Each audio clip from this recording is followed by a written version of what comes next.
Hello, everyone, and welcome to our first Dancing on Ice Facebook Live. The Great Show on Ice is back, and to mark the occasion, we've got the two most glamorous people working at the Mirror right now. It's me, Kyle O'Sullivan, and TV Showbiz editor Mark Jefferies. Jeffers, I can imagine you were like twirling around your living room, absolutely loving it last night.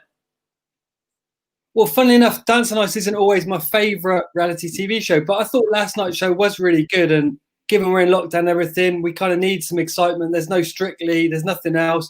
And I thought it was a really interesting start, nice and colourful. And they have actually got some good names this year. So I thought it was a decent start. I think it did 5.4 million. So it was up, I think, 300,000 on last year. So I wasn't the only watching. Yeah, no, it was really good. Obviously, Phil and Holly were back. I can imagine you were big on Holly's dress. We saw a nice pink feathery number. And also we saw they had obviously the COVID restrictions there, and I thought they did quite well. Obviously, you had them sat in different groups. We had the big panels in between the judges. How do you sort of think it works, like without the audience and on the social distancing side? Yeah, I think the audience thing is a miss because you see it with football matches and obviously other TV shows as well. They try and do the fake audience noises, and they're not always in sync with the performances or how people feel. So that is a bit of a problem. I thought that the other social distance stuff, we've got used to those perspex screens now on other shows. That works reasonably well.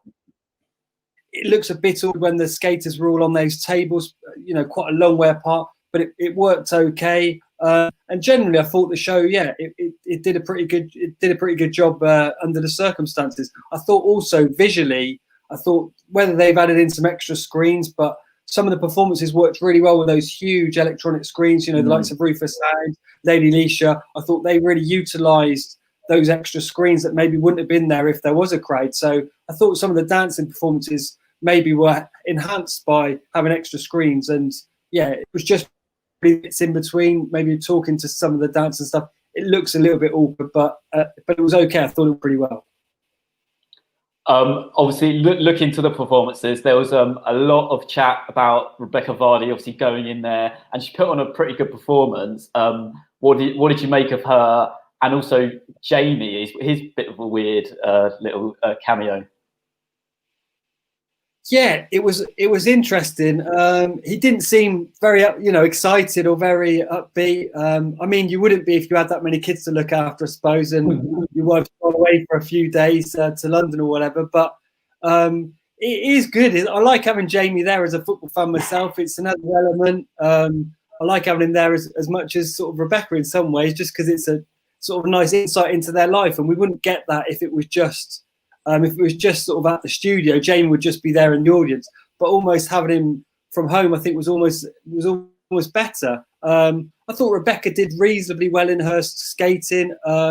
She was in the air a long time. I know Christopher Dean pointed out, said 40 seconds, but I thought, it felt like half the performance she was being lifted. And I know the lifts are exciting to watch, but there's no skill involved for her in those parts. There's no skill involved for her really.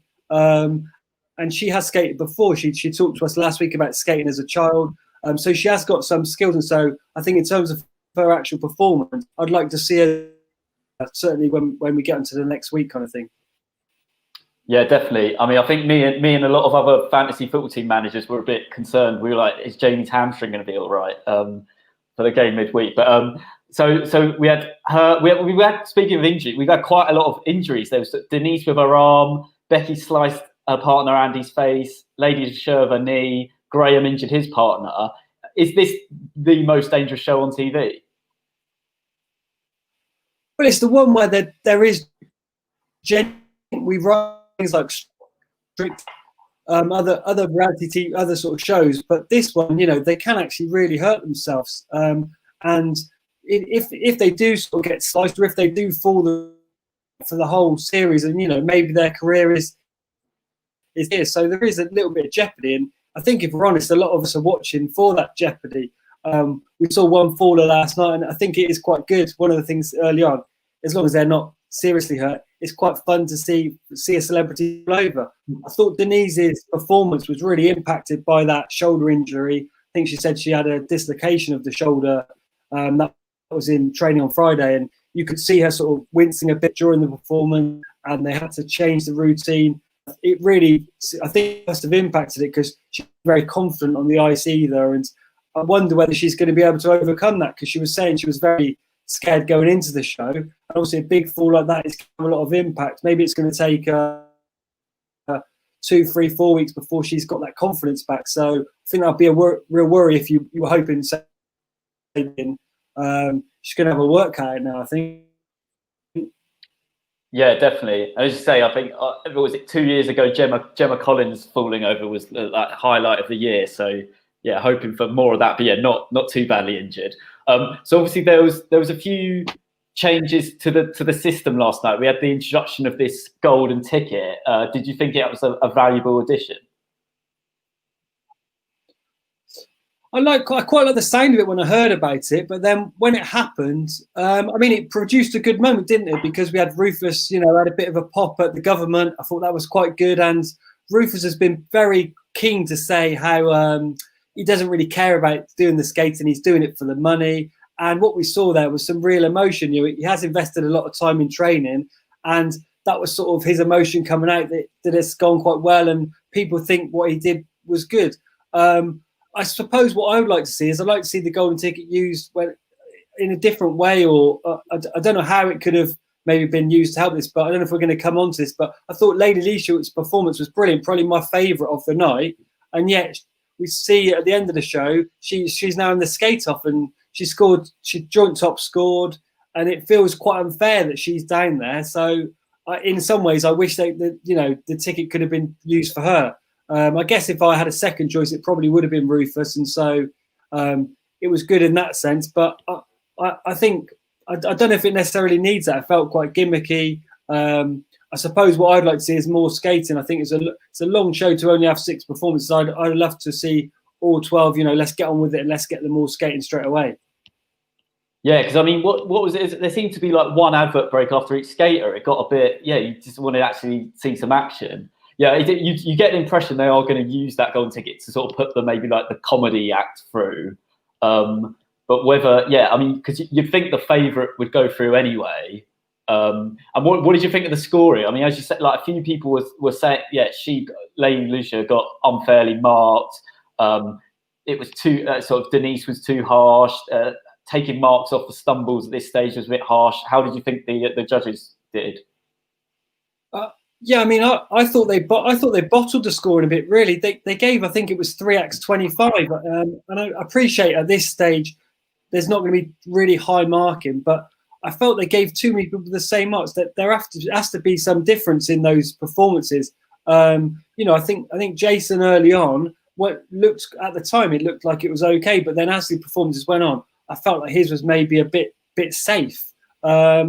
And like I said, I think Lady Leisha's was my performance of the night. I think she should have been marked a bit higher. There's question marks over Joe from Emmerdale's performance. I thought he looks potentially a very good skater, but I mean, he did fall over. For me, I know they say they might take a mark or half a mark off. I mean, that's got to be a big mark down if you fall, because you're not completing the whole performance. So I thought the idea that sort of 3 people, I think it was, scored the same, that I thought that was pretty poor, and I think the judges have to be a bit more opinionated, and I'd like to see more variation in the points, and then maybe that helps keep the right people in. I think because what we don't want, what we might have now is we might have Lady Leisha going home, and arguably for a lot of people she was the best performer of the night, so that seems wrong.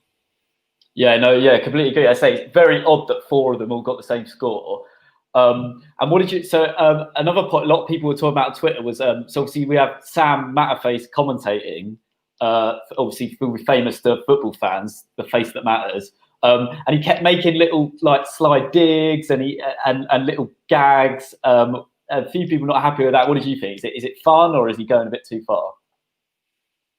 I mean, I think it's all a bit. I wasn't too worried about that. He's not my favourite commentator of football or anything really. So I'm not going to be hugely supportive of him on here, but I didn't really notice too many digs. I mean, it's Dance on Ice. It's nothing. It's not too serious anyway. It's meant to be quite a bit of fun, especially when we're in these early rounds. I mean, he's probably got to make up names for some of these things, because a lot of the early performances are quite basic skating, I think. And so, yeah, I wasn't too worried by that. Yeah, I thought he did an okay job. Yeah, it's early days. I think it's fine to have a bit of fun at this stage. And obviously, great to see Phil and Holly back together on the ice. Obviously, a big draw to the show. How do you think sort of that they did on their first night? Obviously, the change this time, them socially distancing, but we've obviously seen that on this morning. Yeah, I think they did a good job. We got to speak to them last week, and what was really clear was they were really excited for the show to be back. Holly was saying her own family, and she were really looking forward to watching it. And you know, she's had lots of messages from people, and I think obviously they do this morning together, and they're good friends. But I get the impression they really enjoy what sort of presented Dance on Ice. It's a program they really enjoy, and Phil seems to know a few of them as well. Obviously, he knows Jason Donovan quite well, so. I felt it was a really solid show from them. Yeah, and I just thought that they did it well, and I thought they did great. The judges, I thought were okay. Like I say, we've already said their marking wasn't so was a bit too flat and was too samey. But I felt like they were the ones that maybe were a bit sort of a bit flat. I feel like they needed to maybe be slightly more opinionated. I think we do sometimes miss Jason Gardner. I didn't always agree with what he had to say, but he was strong and he was opinionated. And I think sometimes we need that on the judging panel. We need them to be a bit more forthright and have stronger opinions, because otherwise the danger is when you've got four people, if they're a little bit too samey, we just get the same comments from all of them. And it's fine for one or two to be encouraging, but I'd like to see a bit more a strong opinion in there, really. Yeah, no, completely agree. Yeah, it seems it's all a bit nicey. I think people on Twitter particularly pick up that Torval and Dean seem to always have the same sort of marks. Yeah, so obviously they're giving a similar opinion. So who are you sort of thinking's the favourite to win? Who sort of wowed you? What are viewers sort of thinking? Well, I think in terms of last night's performances, you've got to look at Joe from Emmerdale. I think he's the youngest ever contestant at 18. But I noticed this morning, our friends at Ladbrokes, they've got him priced up at 4-1. Their second favourite. He was 8-1 before the show. And although he did have the fall, I think there's a lot of potential there for him to go on. And I think he is going to be a contestant. Which I wouldn't have necessarily before watching, but I just seemed quite relaxed on there. And I think he's probably one to watch. And then in terms of next week, Faye is the bookie's favourite. She's a Corrie star, so she'll probably get lots of votes. We only saw a little bit of skating from her, but from what we're hearing, she's going to be very good. So I think it looks like it's probably going to be a soap star winner at the moment. Did anyone else, pick your? Did anyone else you see other winner in there other than those two? Yeah, I think you've hit the right ones there. I mean, I did think Vardy looked good, but I just don't know whether she's got maybe the public sort of backing to go the whole way. And then, I mean, you might get a surprise. Rufus I was surprised at how I thought he was going to be dreadful. So I was surprised at him. And obviously, Joe Swash won it last year and was abysmal in the first week and really came through. And people do love that sort of story. So definitely think he could be one to watch.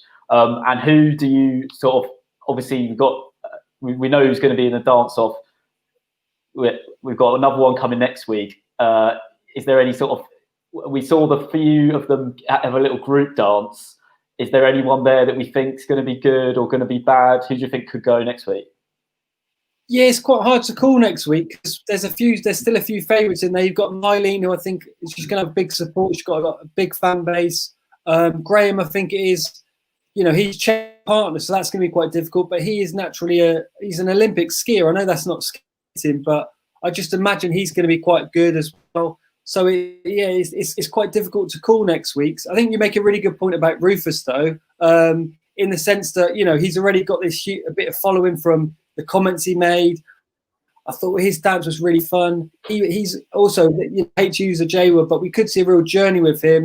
I think he's losing, from what he said to us speaking last week, he's losing a lot of weight in the skating. So, and he was very much, I'm not just doing it to earn some money. So I think we might see a real transformation with him. And if he gets going and he starts to take it seriously, maybe he is the sort of dark horse to win. Yeah, definitely. So thanks for tuning in, guys, and thanks for joining me, Jeffers. Obviously, we're really excited to see what happens next week and who's going to go through. And yeah, tune in again and we'll have another Facebook Live for you.